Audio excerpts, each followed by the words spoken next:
PS യഥാർത്ഥത്തിൽ മുഖ്യമന്ത്രിയായിരുന്ന 5 വർഷക്കാലം PS ഒരു തടവുകാരനായിരുന്നു. PS ഒപ്പിടേണ്ട ഫയലുകളിൽ ഒരു ഇൻഡു മാർക്ക് ഇട്ടിട്ട് പിണറായി വിജയൻ AKG സെൻറ്ററിൽ നിന്ന് കൊടുത്തു വിടുമായിരുന്നു.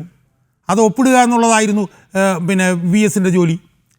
PS കൂടെ ദീർഘകാലം നിന്നിരുന്ന S രാജേന്ദ്രൻ പിന്നീട് പാർട്ടി ഔദ്യോഗിക നേതൃത്വത്തിനൊപ്പമായി.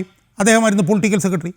അതിനുശേഷം പ്രധാനമായി എനിക്കൊരു കാര്യം പറയാനുണ്ട്. അതിനുശേഷം ഒരു പൊളിറ്റിക്കൽ സെക്രട്ടറി വന്നു. ആ പൊളിറ്റിക്കൽ സെക്രട്ടറിയുടെ പേരാണ് KN ബാലഗോപാൽ. ആ ബാലഗോപാൽ ഇപ്പോൾ VSൻ്റെ ഈ ഭൗതിക ശരീരവും വഹിച്ചിട്ടുള്ള ഈ അന്ത്യയാത്രയിൽ ആ വാഹനത്തിലുണ്ട് എന്നാണ് എനിക്ക് തോന്നുന്നത്. പക്ഷേ ഒരു കാര്യം ഞാൻ ഉറപ്പിച്ച് പറയാം, KN ബാലഗോപാലായിരുന്നു അന്നത്തെ ഏറ്റവും പ്രധാനപ്പെട്ട ഒറ്റുകാരൻ. അതായത് നിർണായകമായിട്ടുള്ള ഫയലുകൾ മുഴുവൻ പാർട്ടിയുടെ പൊളിറ്റിക്കൽ സെക്രട്ടറി എന്നുള്ള നിലയിൽ നിർണായകമായിട്ടുള്ള ഫയലുകൾ VSൻ്റെ ഓഫീസിൽ വരുമ്പോൾ ആ ഫയലുകൾ എടുത്ത് അത് ഫോട്ടോ കോപ്പി എടുത്ത് AKG സെൻറ്ററിൽ കൊണ്ടുപോയി പിണറായി വിജയനെ കാണിച്ച് അതിലെന്ത് തീരുമാനം എടുക്കണം എന്ന് പറഞ്ഞുകൊണ്ട് തിരിച്ച് പാർട്ടി ഓഫീസിലേക്ക് കൊണ്ടുവരുന്ന ആ VSനെ ഒറ്റുന്ന ആ പ്രവർത്തനത്തിന് നേതൃത്വം കൊടുത്ത ആളാണ് KN ബാലഗോപാൽ.